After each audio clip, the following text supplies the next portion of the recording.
Sétima domingo depois de Pentecostes, 7 de julho de 2024. O introito é um alegre convite de louvor ao Senhor, nosso Deus, que é o Rei Supremo, Rex Magnus, da Terra. Este é o destino de cada homem e mais particularmente o dos cristãos. Nem todos, porém, compreendem a sua missão. Vemos o mundo dividido em dois campos e não só no mundo como em cada indivíduo, existe um conflito perene entre o bem e o mal. São Paulo, na Epístola, fala-nos do escravo do pecado e do escravo de Deus, e o Evangelho não nos deixa em dúvida sobre o que nos importa escolher. Devemos, como as boas árvores, produzir bons frutos. Só com a graça de Deus o conseguiremos. Imploremos humildemente esta graça e alcançá-la-emos pela celebração dos santos mistérios. Hominis gentes, plaudit humanibus. Iubilate Deo in voce exultationis. Quoniam Dominus excelsus, terribilis, rex manius super omnem terram. Glória Patri, e Filho, e Espírito Santo. Sicut era in principio, e nunc et semper, e in saecula saeculorum. Amém. Deus, cuius providente em sui dispositione non falitur, te supplicis exoramus, ut nox secunta submovias, e omnia nobis pro futura concedas. Per Dominum nostro Iesum Christum Filium tuum, qui te convivit e regna in unitate Spiritus Sancti Deus, per omnia saecula saeculorum.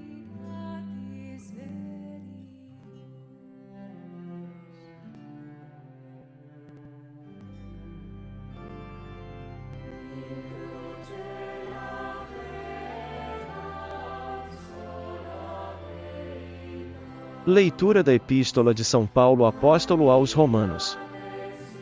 Irmãos, humanamente falo, atendendo à fraqueza de vossa carne. Como oferecestes os vossos membros para servirem à impureza e à malícia para a iniquidade, assim agora, fazei-os servir à justiça para a vossa santificação. Pois, quando eres escravos do pecado, não servistes à justiça. E que fruto tivestes então daquelas coisas de que agora vos envergonhais? O fim de tudo aquilo é a morte. Agora, porém, livres do pecado e feitos servos de Deus, tendes por vosso fruto a santidade, e por fim, a vida eterna. Porque o soldo do pecado é a morte, mas o dom gratuito de Deus é a vida eterna em Cristo Jesus, Senhor nosso.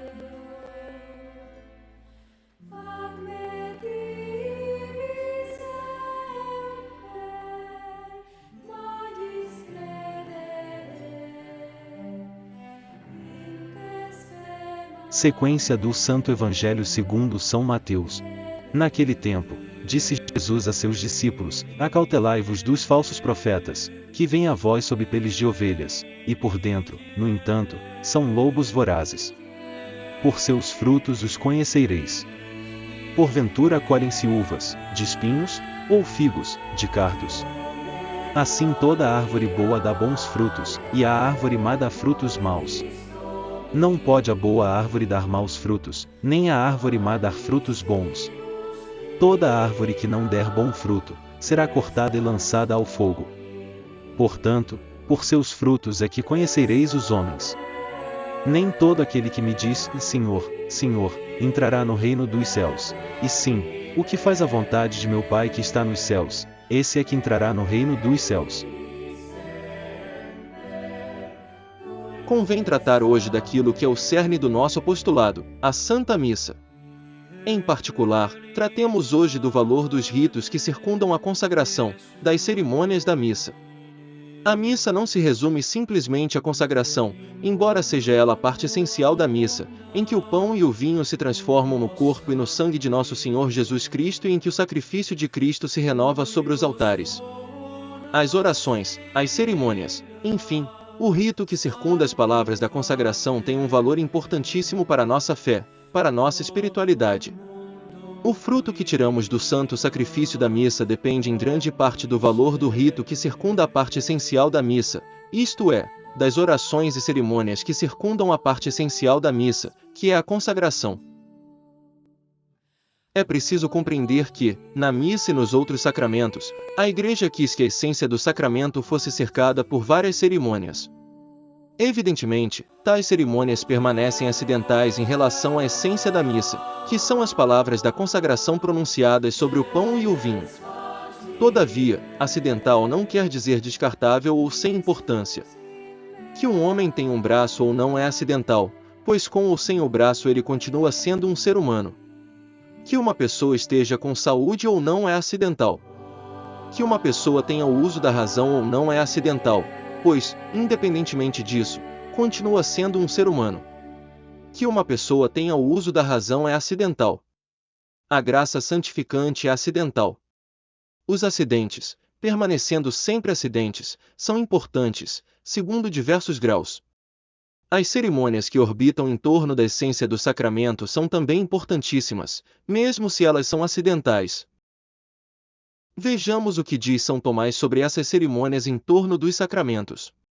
O doutor Angélico diz que essas cerimônias existem primeiramente para favorecer a devoção dos fiéis e a reverência ao sacramento.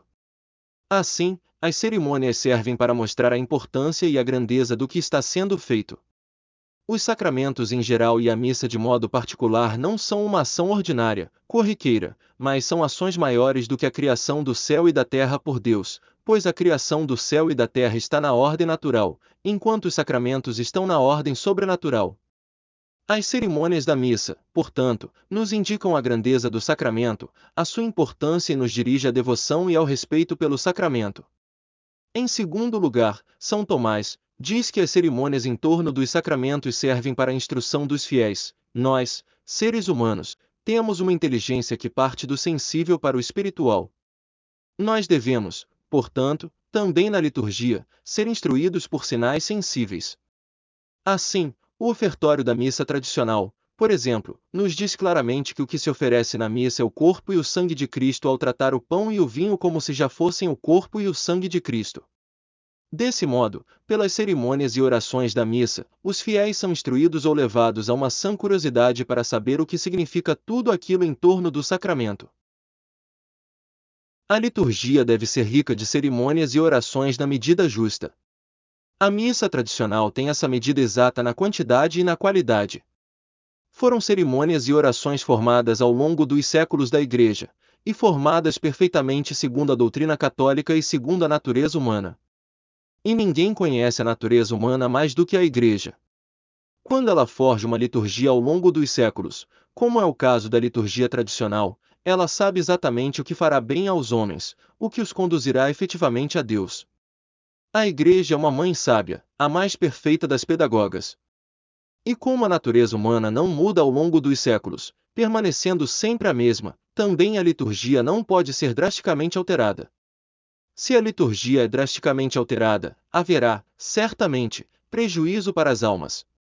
E se a alteração da liturgia da missa vai no sentido da desaparição de muitas das cerimônias e orações forjadas ao longo dos séculos, teremos fatalmente a diminuição da reverência e da devoção ao sacrifício de Cristo, a Eucaristia. Além disso, quando a liturgia é despojada de cerimônias, gestos e símbolos, ela torna-se muito abstrata, de difícil inteligência para as pessoas, sobretudo as mais simples, que devem partir sempre do sensível ao espiritual. Vimos, então, que as cerimônias, gestos, símbolos e orações da missa, que compõem o rito da missa, são importantes para favorecer o respeito e a devoção e para instruir os fiéis. Mas, além disso, devemos acrescentar que tais cerimônias são meritórias e nos alcançam graças. E o mérito dessas cerimônias é imenso porque o sacerdote realiza o rito enquanto ministro da Igreja Católica, de tal forma que é a Igreja que profere as orações, que realiza os gestos. As palavras da consagração são ditas pelo Padre na pessoa de Cristo. As outras cerimônias são realizadas pelo Padre na pessoa da Igreja. Como a Igreja é a esposa imaculada de Cristo, essas orações têm um mérito imenso. Assim, na missa, as cerimônias e orações que circundam a consagração têm um valor importante, que não depende da disposição subjetiva do padre ou dos fiéis, mas que depende unicamente da perfeição da Igreja e, evidentemente, da qualidade dessas cerimônias. Assim, o valor da missa não se reduz às palavras da consagração de um lado e ao fervor pessoal dos padres e dos fiéis de outro. Entre os dois, há algo importantíssimo, as cerimônias e orações da liturgia, que têm um valor objetivo. O valor de um rito litúrgico se define, então, pelas cerimônias e orações e pela qualidade dessas cerimônias e orações. É inegável a quantidade de cerimônias e orações bem ordenadas na missa tradicional, que rendem um culto devido a Deus, como todos os sinais da cruz que o padre faz, as genuflexões, as inclinações, a elevação dos olhos, as diversas posições das mãos, os ósculos, a mudança do lado do altar, da epístola para o evangelho, etc. Mas é inegável também que a qualidade das cerimônias e das orações da missa tradicional é excelente. Como São Tomás diz, o culto é também uma profissão de fé. Ora, a liturgia tradicional exprime, em suas cerimônias e orações, a fé católica sem ambiguidades e sem omissões.